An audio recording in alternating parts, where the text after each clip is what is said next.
We're good, we're rolling. Hey guys, welcome back to another episode of the Safari Pedals Show. I'm your host, Abby. If this is your first time here, welcome to the Safari Podcast YouTube Zoo Crazy Thing Wild Bandwagon. It's great to have you. Today is a very exciting day because we have not one, but two very special guests that are going to be joining me. Yes!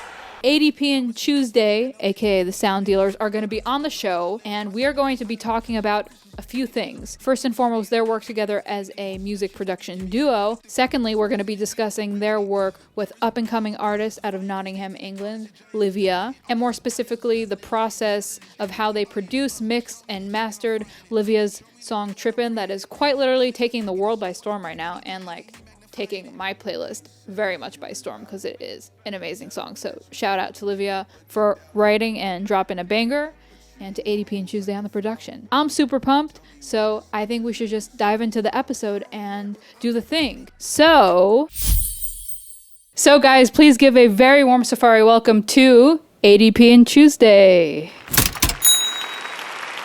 Yeah. Welcome to the show. What's up? Thanks for having us, man. This is it's an honor. It's an honor to be on it. Yeah, for sure, man. Thanks for having us, and it's been good to be hit up for what we do. Normally, we're having to do this in our own little dungeon and try and get it right, but to actually get to discuss it, we're very happy to share some of our story. I'm really honored to have you guys on because before we spoke, we'll get to it in a second about who you are, what you do, and who you produce for, but I've been a fan of your sound, not knowing that it was you guys producing it, so it was really exciting that I was able to get you guys on the show, so I really appreciate you guys being here. So before we dive into today's episode, let's start with who you are, what you do, and we'll take it from there. We're ATP and Tuesday. I'm Andre, the producer, also known as ATP. And that is Charway, aka Tuesday. We're a music production duo from Nottingham, UK. We produce R&B, hip hop, pop music, soul music, Afro music. We're just two best friends who just make music together for other people. Something we started when the pandemic happened. We just thought, let's link up and see what we can provide, for people as a service. So yeah, it's been a journey from there. So how did you guys make the decision to do the duo thing?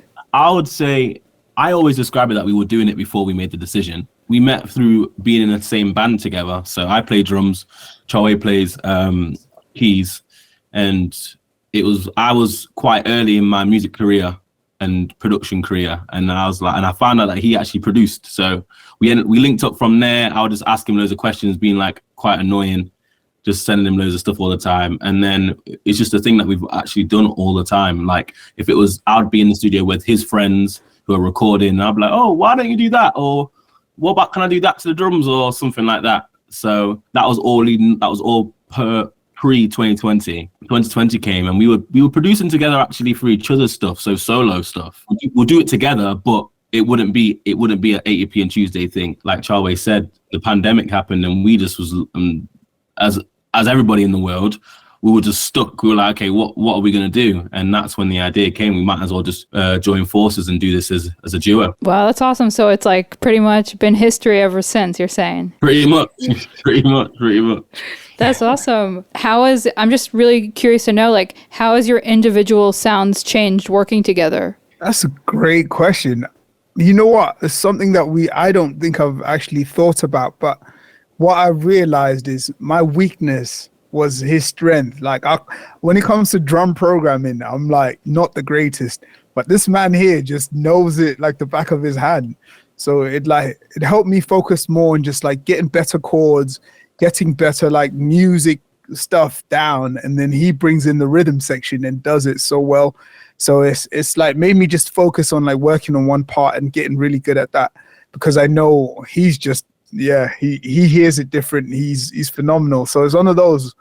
Yeah, I think that's probably the biggest benefit for me. For me, it'll just be the opposite. I'm a drummer, so melodics isn't my strongest section when it comes to producing. I still do it. I mean, I have my own flair, but it was structuring as well, music structure. When I would listen to Charway's music or beats or anything like that, I'd hear like the structures and the way that he would bring instruments in and out, and I was very much just blocks, and I'll take these away and that and things like that. So to hear how he would like transition into things, and like I then start to adapt that and put that into my own music. And yeah, I'd say that just even thinking about how a song's written was very much something that I wasn't always privy to. I would think about it probably subconsciously, but I never was consciously thinking, okay, how is this going to feel to the listener? I was always thinking about myself. Whereas Chawe is like, okay, listener, how can we keep the listener engaged? And how can we give things ear candy things? And from that advice, that's where I started putting it into my drum programming. And so it's just like, it's like iron sharpens iron, really. And that kind of thing. That's awesome. Now I feel inspired to go find myself a duo to like find a way to balance strengths and weaknesses. That's really, really awesome. Let's kind of swerve into your work with LYVIA. Yeah. That's this right there. Yeah, let's give her the intro, guys. Ooh. Yeah, man. Oh, what can we say? What can we say, man? Like, she's probably one of the most hardworking, one of the greatest songwriters. Like, just takes the craft really seriously, but at the same time, she's so fun to be around. Like, you would think like it's just all business, but she's like incredibly super humble, super nice. Like, she'd walk up to people who just don't know her, and they just like maybe like talk to her a bit weird. Then they find out she's actually doing really well for herself, and they're like, oh. And then they start respecting, because they'd never know. She never comes up with an ego. She'll come very humbly and talk to people. She's like just a great human being first, and just like a great musician second. And we love those people. We love working with those people, you know? Yeah, that's incredible. So how did you guys get to working with her? That was me being the stalker that I am on Instagram. Yeah, so she went to a community recording studio, which is actually called CRS, which stands for Community Recording Studio. Shout out to CRS. And we all have been there. We've all touched that place. It's one of those places where if you did music, a certain type of music in Nottingham, you would just always end up there. If it was a rehearsal, a studio session, a workshop, something. So I used to see her around, and she did a lot of spoken word. And then I followed her on Instagram, and then I just saw that she would always upload these covers, but she wouldn't just do the cover. She would write her own verses every single time, whether it was Ed Sheeran, Stormzy, you name it, Dua Lipa, anybody, Justin Bieber. She was always rewriting her own verses, and they always were really good. And I was like, yo, this girl's amazing. Like, I was like, yo, just come to the studio, let's do something. And she came, her and her friend, shout out Katie. Yeah, they came, and the first song we wrote, it was like synergy. Like, literally, it was just like, this makes sense. There wasn't any politics. It wasn't any gripes. It was just like, this works. This constantly works. So we worked together for a few years. And then she went off, and she went and did she went and busked. So she went up and down the UK and just started singing on street corners, wherever anyone could hear her. And that's when it slowed down a bit. And then once that came to an end, she came back, and then it was from there, we hit go. And, you know, we rekindled that synergy that never went away, really. And I think the first song we wrote from then was like Patience or something. Yeah. Damn. Patience and from there we're like, okay, cool. There's something special about this girl. We don't know what it is, but this just sounds phenomenal. And like, we didn't know what we were doing with her either. We were just like making so many songs with so many people. But we heard that, and I remember playing it for like a couple family members and a couple cousins. They were like, yo, when this comes out, let me know. Like, they were so gassed. We were making so many songs that at that point, we knew a little bit, but we couldn't be like absolutely sure. Yeah, that it's the one, you know. Patience was one of those we knew. Okay, LYVIA special for sure. I just want to say before we move on with the discussion that I found you guys through her reels, speaking about her busking on the street. I was just kind of scrolling one day on Instagram, and then that's the first time I heard Trippin', that we're going to get to in a minute, the whole story behind that. I can't wait to hear it. And I was like, first of all, like on the level of just the song, I was like, there's a vibe here. You know, when a song catches your ear, that's how it was for me. And then when I went to her Spotify and I heard the production, my kind of producer hat went on, and I was like super impressed by the production, super tasteful. And I really, really enjoyed it. And I was like, I got to find out who did this. And it was you guys. Like, what's the tea? What's the history? Within doing all the remixes and refixes of covers, she was also just writing her own stuff and putting it out. And Trippin was the first one that caught everyone's ear. And everyone was like, oh, what is this? And it just blew up and took a life of its own. Where like, I think we met her maybe the next day after she had posted it. And she was like, by the way, guys, I've got this random song called Trippin just going crazy. And she hadn't written the full song. She had written just that small part there because it was almost like some of the lyrics were some of the songs that she was remaking. And so she just like put something together that sounded really good and then put that out as a snippet without finishing the song. And then people just took to it and were like, put this out. And then we had to work backwards and just like really sit in and figure out the production, figure out how to progress the song. And yeah, it ended up being what it is now. I think that was our first time like actually reverse engineering a song like that, like TikTok and Instagram blowing it up. And then we're like, all right, cool, we need to figure this out. Because now you're like, when you're making a song in like from the beginning and no one knows it, it's quite easy just to follow what you want to do. Yeah. But now it was quite daunting because you're sat there like, okay, cool. If we don't get this right, everyone's gonna be like, oh, it's just another TikTok song. We're getting trolled for sure. Yeah. So it was actually I think that's the first time we did that. Like I said, yeah. So it was actually quite a surreal experience to see, you know, it fly off so much, and then we're like, okay, we need to actually get this right. So when you got in the studio, you said that there was kind of like the basic first lines and whatnot. So what kind of came next production wise? So she wrote the guitar piece. So literally 4 chords. Yes, it's like 3 chords, just like up and down. And then we brought in a guitarist to actually play it in and embellish it. None of us played guitar really well, but this guy came in and he did his parts. He added some, some sections to it, and then that's how we built it. And then we built from there. I think the drums and stuff came in, and then Charlie was just doing what he does with the keys, man. It's one of those things where we sit down and we're all in the room, and he just sits there at the keyboard like this, and then me and Libby get really excited. We say, yeah, that, keep it that, yeah. And we're like, me and Libby, the crazy ones. Charlie's the guy who's just like, okay, the calm, collected when he needs to be, because sometimes we switch roles. But when two of us are going crazy, that's what it's like. So then, we threw everything at it. We just said, all right, let's overproduce it.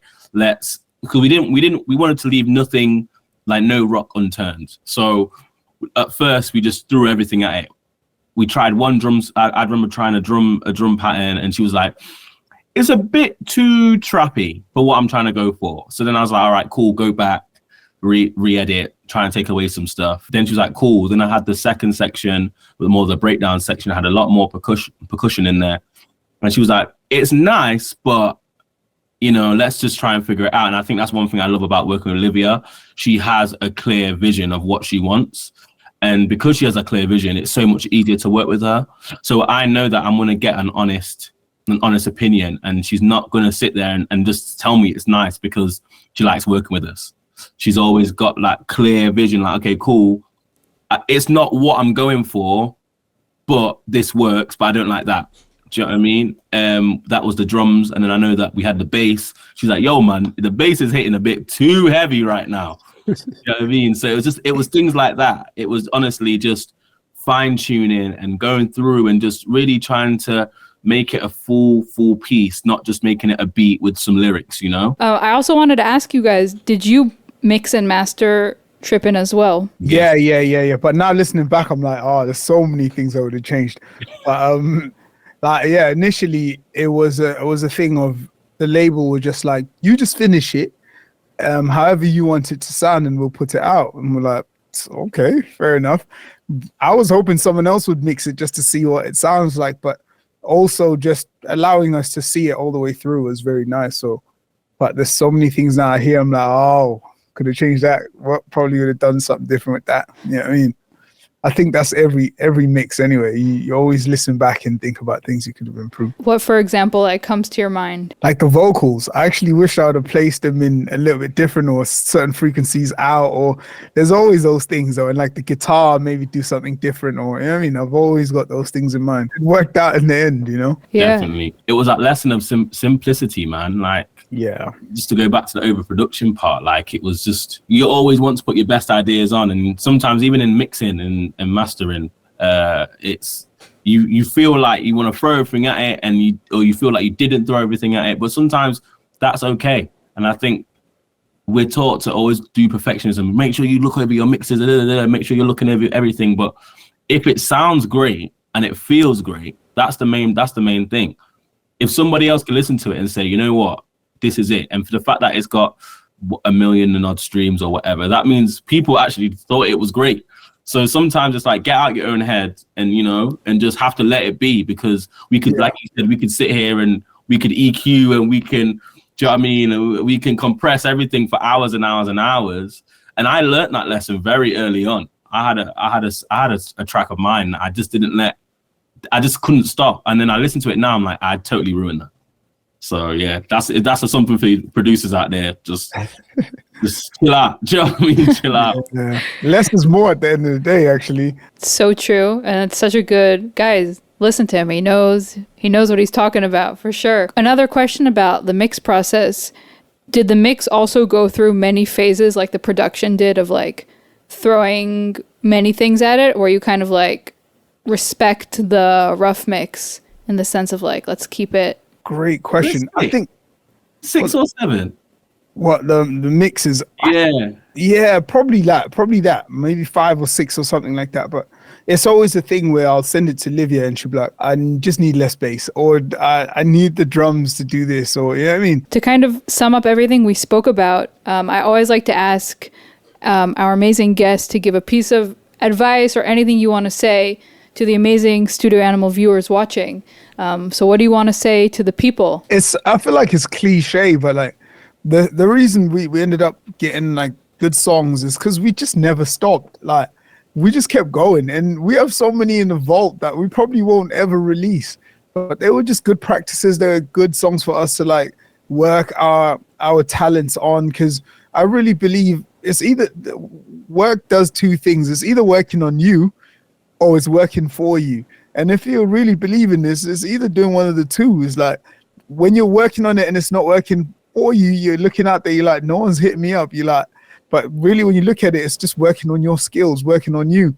But then when it's time for it to work for you, it'll do the same. So yeah, I would just say keep going for anyone that's like really either starting off or hasn't seen quite a bit of like, or hasn't seen what they want yet out of the music thing. For us, we just never stop. We literally never stop. I still work every day with artists, whether I'm mixing and mastering, whether I'm like recording someone. It's every day. Like we really do it to the highest of our ability, you know? So yeah, that would be my piece of advice. What would you say, Dre? To really kind of go alongside what Charway said, I would say stay studious as well, man. I feel like as you elevate in your path and, you know, in your journey, you might start seeing that success. You might start seeing people hitting you up. It might just be what you wanted to get out of it. But I feel like what's kept us as well as being as keep on going and you know and never stopping. I think we've always stayed studious, whether that be studying greats, whether that's just listening to loads of music, whether that's reading books, whether that's watching documentaries, like interviews. Those things really do help, because I find for myself, just immersing myself within creativity alone. And I know that it's, again, cliche to say you need to be inspired, but that doesn't mean I need to go out and just see the world. It's also what world am I making for myself? And, you know, and it's like, if I don't build the world for myself and what I want to get out of it, then, you know, you're going to get stuck at some point. You're going to feel like you're going to reach a ceiling. And me and Charway have not reached our ceiling to the slightest. We feel like we haven't done anything yet. And that's because we are firm believers of just keep on going. And there's always something to learn. There's always something to get better at. you know. And again, being in a duo, like Charway is one of the most studious people I know. Like, do you know what I mean? His bookcase is, from when we started to now, his bookcase is just expanding. But it's just the point of, like, even when we have discussions, it's always, I've watched this, or I read this, or I heard this, and that then sparks something in my mind, and I go back and then I might recognize what he's saying in something else that I'm watching or reading, or, you know, I'm trying to say. So I'd say, yeah, to sum it all up, just stay studious, stay learning. You can never learn too much. And don't be afraid to learn a new thing. Charway wasn't a mixing engineer when we first started this, but now he's one of the best mixing engineers that I know. That, do you know what I mean? And I know a few of them. Do you know what I mean? I don't know all of them, but I'm not gonna trust anyone else with my mixes apart from him. Do you know what I mean? I wasn't the greatest person when it came to artist liaison and being like that, but I saw that was something that I wanted to learn, so I learned it. Don't be afraid to pick up something new, as well as study and really carve your craft at or what you already have. But I'll stop talking now. No, absolutely brilliant. That was like mic drop moment. That was great. And what really stuck out to me from what both of you guys said, like, I've seen this throughout our conversation now, is that it seems like one of, like, your hallmarks is proactivity and open-mindedness, which is something I really admire. And I think it's, like, important to emphasize that those are such important qualities to have in the industry. Yeah, for real. That really inspired me. And so, guys, like, there's a lot to learn. So much. Forever. So thank you guys so much. Well, no, thank you, Abby, man. For real. No, it means a lot to just have a convo about this. Like we're saying, sometimes it is that you just going forward so fast and like and moving on and working on this and working on that. Like, you just forget to take the moment and be like, actually, how did Trippin come to be? You know what I mean? So this is good that we get these questions to try and you know, also just cherish those moments on our end as well, you know? That'll probably be another piece of advice. As well as you're keeping your head down and, you know, you're gunning for what you're gunning towards. Yeah. Don't let that take away from the now, you know? Learn how to have that balance of enjoying what you have now, because it's all going to change if you get to where you want to be. Even if you don't want to be where you want to be, it's still going to change. So to value what you have now is definitely a big thing as well. Guys, I'm going to have to edit in lots of, like, inspirational music into this edit, let me tell you. It's going to be great.